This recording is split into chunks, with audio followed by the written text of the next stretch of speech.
Hey, everybody. Welcome back to Palm Peeps. We are here with another Rapid Fire Journal Club episode. We are excited and lucky always to be joined by Associate Editor Luke Hedrick. Luke, how's sunny Atlanta doing? Good. It was much warmer than residency back up in Boston. It's been Yeah, good. just, Happy to be back. yeah, you burned your very down winter coat or something like that. Exactly. For a reminder, these rapid fire journal club episodes are meant to be short, 10 to 15 minutes episodes discussing a landmark trial with some infographics that you can look at and store and say, hey, here's the data behind some of the practices we do. And today we're going to be talking about the lung health study in JAMA in 1994. And we're going to actually be talking about some subsequent analyses of that landmark study as well. So, Luke, why don't you start by telling us just the background? What did we know before this study and what were we still trying to answer? Yeah. So the background for this study was at the time we knew that COPD involved airway hyperreactivity and the gradual loss of lung function. And we also knew that spontaneous smoking cessation slowed that decline in lung function. But we didn't know whether a smoking intervention could replicate that or if there was something different about people who spontaneously stopped smoking that explained that improvement. We also didn't know if treating bronchospasm, which is that kind of downstream consequence of airway hyperreactivity, if that would help their future lung function either.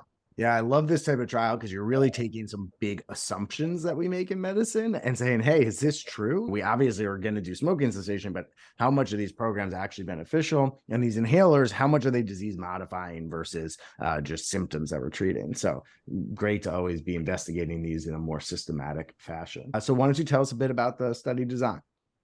Yeah, so it was a multi-center RCT that ran from October 1986 to April 1994.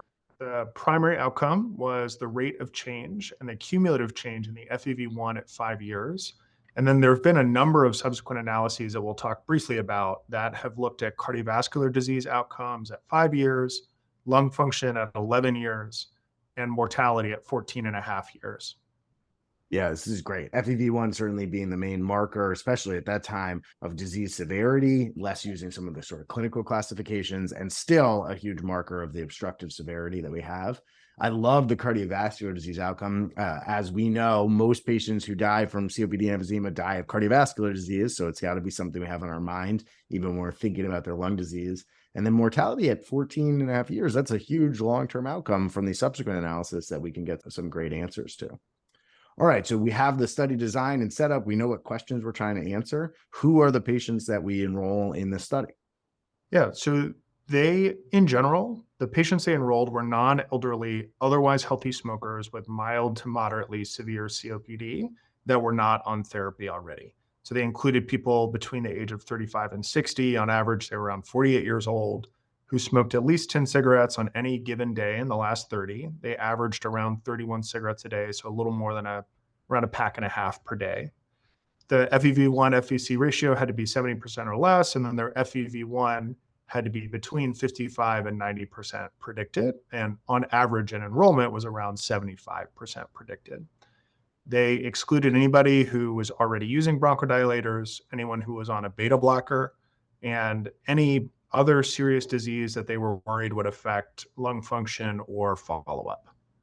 That's great. And part of the reason I absolutely love this study is that I feel like this is the patient who you often see in clinic, right? Like they're a smoker, they're starting to have symptoms, they have obstruction, they have about gold 1 or gold 2 obstruction severity based on their FEV1. And so now they're starting to seek care. They may be still smoking and they haven't been on any treatments yet. And so this is great for like your first time seeing in COPD clinic. You can advise them based on the data we have from this trial. So super important is the type of intervention we're doing. And I think for this trial, especially when we think about smoking cessation, obviously the interventions are very broad that we can use and they vary in intensity. So what kind of intervention did the researchers use in this trial? So they randomized around 1,500 patients to one of three groups, either usual care, which just was whatever the clinicians were planning to do then. There was no specific intervention. A second group of smoking intervention and inhaled ipratropium. And then a third group that was the smoking intervention and an inhaled placebo. And then in terms of what they actually did for the smoking intervention, because the devil's in the details here, Suffice to say that it was intensive. For a detailed breakdown, I would encourage you to just look at the original paper. But in general, there were group meetings, there was behavioral modification techniques, they did nicotine replacement therapy, there was a relapse prevention program, on-demand treatment for relapses. And then I think a key detail that we often forget about, at least I'll use I statements, I forget about in clinic a lot, is significant others were also included, that there's a social or communal aspect to what folks are doing. Yeah, that's huge. I feel like that's something we don't even do often enough is that you can get the same type of intervention for a significant other or partner, and that's going to be a huge motivator. Certainly, I have never gotten someone to quit smoking when their partner is still an active smoker. It's just too hard. So, really interesting thing that they included. And then to note, they were using ipratropium, so a short-acting LAMA as the inhaler here. Certainly, this is not the type of therapy that we would use up front now based on gold criteria, but they are getting a bronchodilator therapy that they're getting as inhaled intervention. So certainly some medication that we're getting to take a look at. All right, so 5,900 patients. That's a huge number of patients that we get to study, way bigger than most of the pulmonary studies we get to look at. So what outcomes do we see from these interventions? Yeah, just like you mentioned, it's a really big group, and then they had remarkably good follow-up. People were not really lost to follow-up in this study, which is part of what let them do a lot of these subsequent analyses that we'll get at in just a second.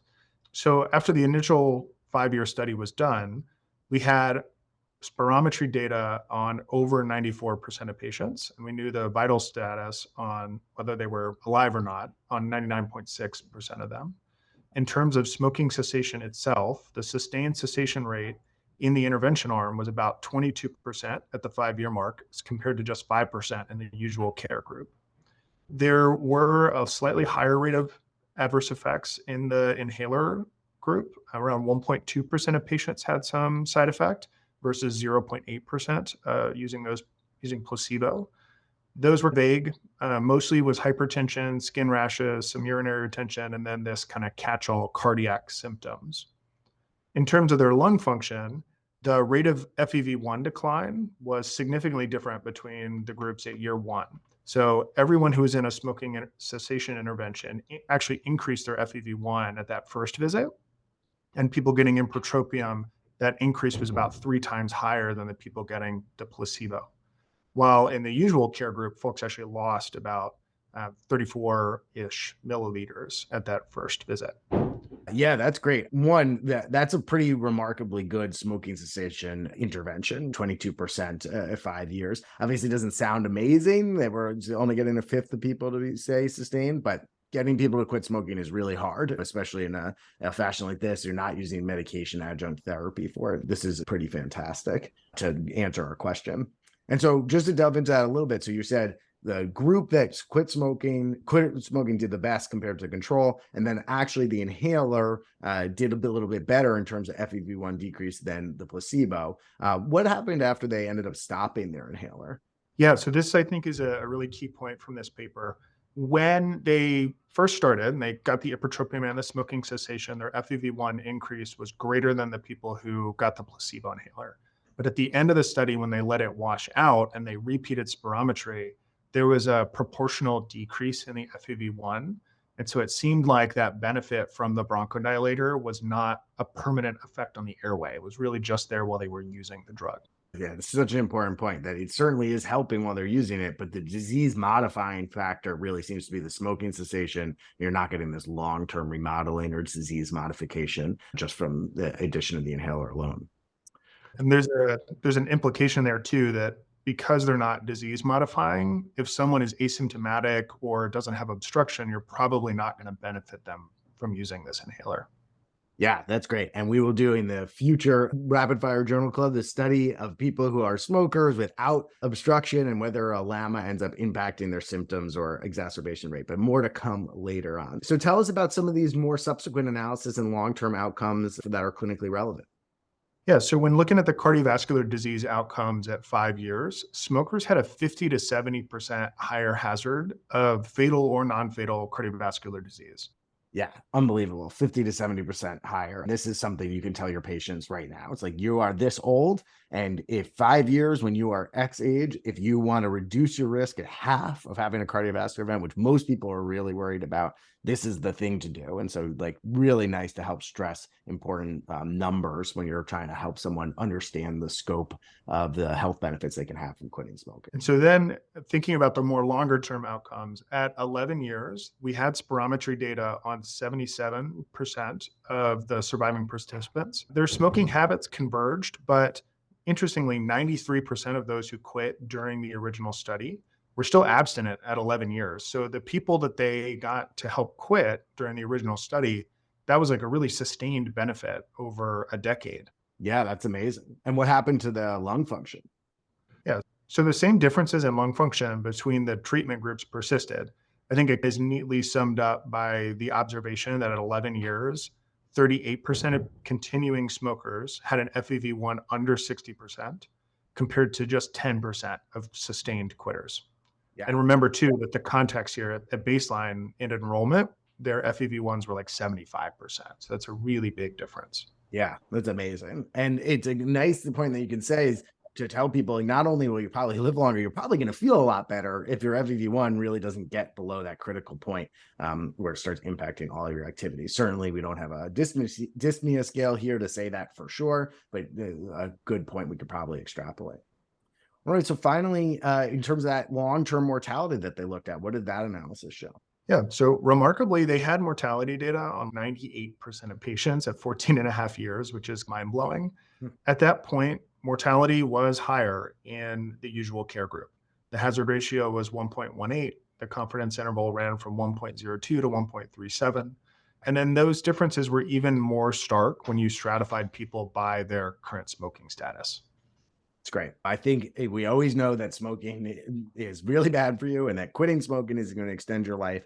But oftentimes patients really want to know, what does this kind of data show? Or can you say this for certain? And I think this is a great answer that we say that if you do an intensive smoking cessation, you are doing real benefit to yourself to decrease your mortality in the long term, which obviously is important to most people. All right, so Luke, what do you take away from this study? What are the major points that you bring home? So the takeaways for me, I think there are three kind of big ones. The first is that bronchodilators are likely not disease modifying. The second, that smoking cessation interventions can successfully increase quit rates and that those quit rates are durable for a number of people. And then the third being that smoking cessation dramatically reduces your risk of cardiovascular disease, the rate of your lung function loss, and your all-cause mortality.